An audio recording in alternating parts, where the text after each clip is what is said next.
நீங்கள் hard work பண்ணி சம்பாதிக்கிறீங்க, ஆனாலும் உங்கள் ஃபினான்ஷியல் ஸ்டேட்டில் எந்த முன்னேற்றமும் இல்லை. இதுலேயும் மோசமான விஷயம் என்னென்னா, நீங்கள் எவ்வளோ முயற்சி பண்ணாலும் உங்கள் பேங்க் அக்கௌண்ட் பேலன்ஸ் அப்படியே இருக்கிறது தான். நான் ஏதாவது மிஸ்டேக் பண்ணுறேன்னா, ஏன் என்னால் என்னோட நிலைமையை மாற்றவே முடியல அப்படின்னு யோசிக்கிறீங்களா? பணக்காரராக ஆகணும் அப்படின்னா நீங்கள் எவ்வளோ அதிகமாக சம்பாதிக்கிறீங்க அப்படிங்கிறது முக்கியமே கிடையாது. நீங்கள் சம்பாதிச்ச காசை எப்படி செலவு பண்ணுறீங்க அப்படிங்கிறது தான் முக்கியம். ஷாக்கிங்காக இருக்குல்ல? நீங்கள் பெரிய சம்பளம் வாங்குறவராக கூட இருக்கலாம், எந்த அறிவும் இல்லாமல் செலவழிச்சா உங்களால் செல்வத்தை உருவாக்கவே முடியாது. அதுக்கு மாறா கம்மி சம்பளமாக இருந்தாலும் புத்திசாலித்தனமாக யோசித்து செலவு பண்ணினா ஃபினான்ஷியல் ஃப்ரீடம் ஈஸியாக அடைஞ்சிடலாம்.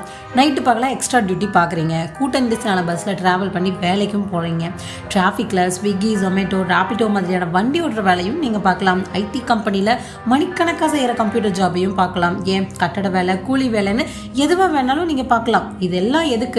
மாதம் ஃபுல்லாக வேலை செஞ்சு கடைசியில் வர சம்பளத்தை நீங்கள் உங்கள் தேவைகளுக்கு திருப்தியாக பயன்படுத்துறதுக்கு தான். ஆனால் அந்த சம்பளம் உங்கள் அக்கௌண்ட்டில் ஆட் ஆனதும் எத்தனை நாளைக்கு அது நிலச்சிருக்குன்னு நினைக்கிறீங்க?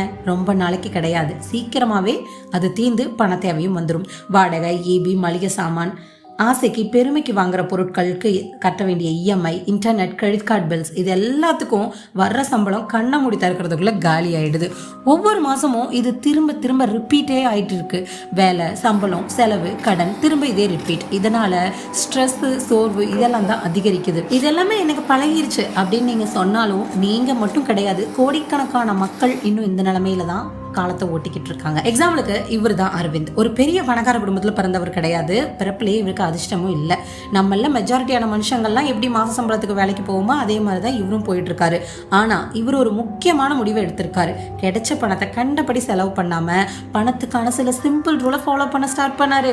அவரு வரவு செலவுகளை பிளான் பண்ணாரு. ஒரு சின்ன தொகையை தவறாம சேவ் பண்ணிட்டே வந்தாரு. படிப்படியா அந்த சிம்பிளான ஒழுக்கமான செயல்கள் ஒரு பெரிய செல்வமா வளர்ந்துச்சு. இன்னைக்கு அரவிந்த் வாழ்க்கை கடமைக்கே அப்படின்னு வாழாம முன்னேறி இருக்காரு. இதுல ஆச்சரியமான விஷயம் என்னன்னா, இவர் ஃபாலோ பண்ண ரூல்ஸ் எல்லாம் எல்லாராலையும் ஃபாலோ பண்ணக்கூடிய சிம்பிளான ரூல்ஸ் தான். நீங்க எவ்வளவு சம்பளம் வாங்கினாலும் சரி, உங்க சம்பளம் கம்மியா இருந்தாலும் சரி, இந்த ரூல்ஸை ஃபாலோ பண்ணுனா கண்டிப்பா உங்களோட நிதி நிலைமை மாறிடும். எனக்கெல்லாம் இது செட் ஆகாதுங்க, என்னோட செலவு ஜாஸ்தி, சேமிக்கிறதுக்குன்னு எதுவும் கிடையாது அப்படின்னு நீங்க சாக்கு போக்கு சொல்லலாம். ஆனா இங்கதான் எல்லாருமே தப்பு பண்றாங்க. உங்களோட சம்பளம் சிக்கலை உருவாக்குறது கிடையாது, நீங்க உருவாக்குற பழக்கங்களும் எடுக்கிற முடிவுகளும் தான் சிக்கலையே உருவாக்குது. பணக்காரங்களுக்கும் கடங்காரங்களுக்கும் பெரிய வித்தியாசம் இருக்குங்க.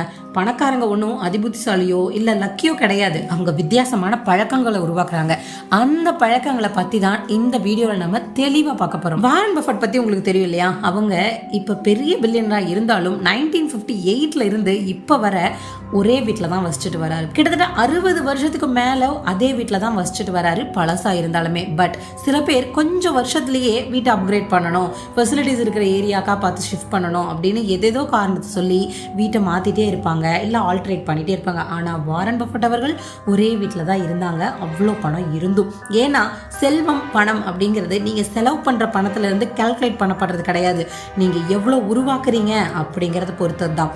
ஆடம்பர செலவுகள் டெம்பரரியான சந்தோஷத்தை கொடுக்கலாம், ஆனால் சொத்துக்களை சேர்த்து வைக்கிறது தான் லாங் டேர்முக்கான பாதுகாப்பையும் நிம்மதியையும் உங்களுக்கு கொடுக்கும். மிடில் கிளாஸ் பீப்புள் ஒரு எலிப்பந்தயத்தில் சிக்கி இருக்காங்க. ஏன்னா அவங்க எவ்வளோ அதிகமாக சம்பாதிக்கிறாங்களோ அதை விட அதிகமாக செலவு பண்ணுறாங்க. ஒரு டீசெண்டான சேலரி இருந்தாலுமே கடன்லையும் ஃபினான்ஷியல் ப்ராப்ளம்லையும் சிக்கி தவிக்கிறாங்க. சப்போஸ் சேலரியில் இன்க்ரிமெண்ட் வருது, ப்ரொமோஷன் வருதுன்னா உடனே ஒரு புது கார் வாங்கணும், பெரிய டிவிக்கு அப்கிரேட் பண்ணணும், ஒரு நல்ல ட்ரிப்புக்கு போகணும் அப்படின்னு தான் ஆசைப்படுவாங்க. ஆனால் அந்த எக்ஸ்ட்ரா மணி ஒரு செகண்டில் காணாமையும் போயிடும். உங்களுக்கே தெரியாமல் பில்ஸு, இஎம்ஐஸ் இது எல்லாமே உங்கள் பணத்தை பிடிச்சிக்கும். சரி, இதுக்கு என்னதான் சொல்யூஷன் அப்படின்னு கேட்டால், உங்கள் வருமானத்துக்கும் குறைவாக வாழ்கிறது தான் சொல்யூஷன். ஒருவேளை வருமானத்துக்கு கம்மியாக வாழ்ந்தால் ரொம்ப கஷ்டத்தில் சோகமாக வாழணுமோ, கஞ்சத்தனமாக வாழணுமோ, சந்தோஷத்தை எல்லாம் இழந்து நெருக்கடியான வாழ்க்கை வாழணுமோ அப்படின்னு சில பேர் நினைக்கிறாங்க. பட் இது அப்படி கிடையாது. இது ஸ்மார்ட்டான சாய்ஸ். உங்களோட ஃபியூச்சருக்கு தேவையான நல்ல தேர்வுகளை சூஸ் பண்றதுன்னு அர்த்தம். ஒவ்வொரு வருஷமும் ஒரு புது கார், பைக்குன்னு மாத்துறதுக்கு பதிலாக ஒரு நல்ல வண்டியை லாங் டேர்முக்கு யூஸ் பண்ணுங்க, கரெக்டாக மெயின்டைன் பண்ணுங்க. தேவையில்லாத விஷயங்கள் வாங்க பணத்தை சேர்க்கறதுக்கு பதிலாக அதை இன்வெஸ்ட் பண்ணி வளர விடுங்க. பணக்காரர் மாதிரி ஹைஃபை லைஃப் ஸ்டைல் வாழ்ற மாதிரி காட்டிக்கிறதுக்கு பதிலாக அந்த பணத்தை வளர்ற சொத்துக்கள் மேலே இன்வெஸ்ட்மெண்ட், ஷேர்ஸ், பாண்ட்ஸ், லேண்ட்ஸ் இது மாதிரியான ஸ்கீம்ஸ்ல இன்வெஸ்ட் பண்ண ட்ரை பண்ணுங்க. அது ஃபினான்ஷியல் ஃப்ரீடமை உங்களுக்கு உருவாக்கி தரும். நீங்க கட்டுற பில்ஸுக்கு வேலை செய்யறதுல இருந்து முன்னேறணும் அப்படின்னு நீங்க ஆசைப்பட்டா உங்க மைண்ட் செட்டை ஃபர்ஸ்ட் மாத்திக்கோங்க.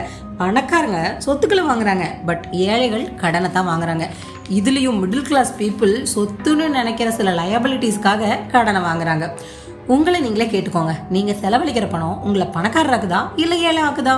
நீங்க வருமானம் தரக்கூடிய சொத்துக்கள்ல முதலீடு பண்றீங்களா இல்ல கடையிலிருந்து வெளியே வந்த உடனே அதோட வேல்யூ விளக்குற பொருள் மேல பணத்தை செலவழிக்கிறீங்களா?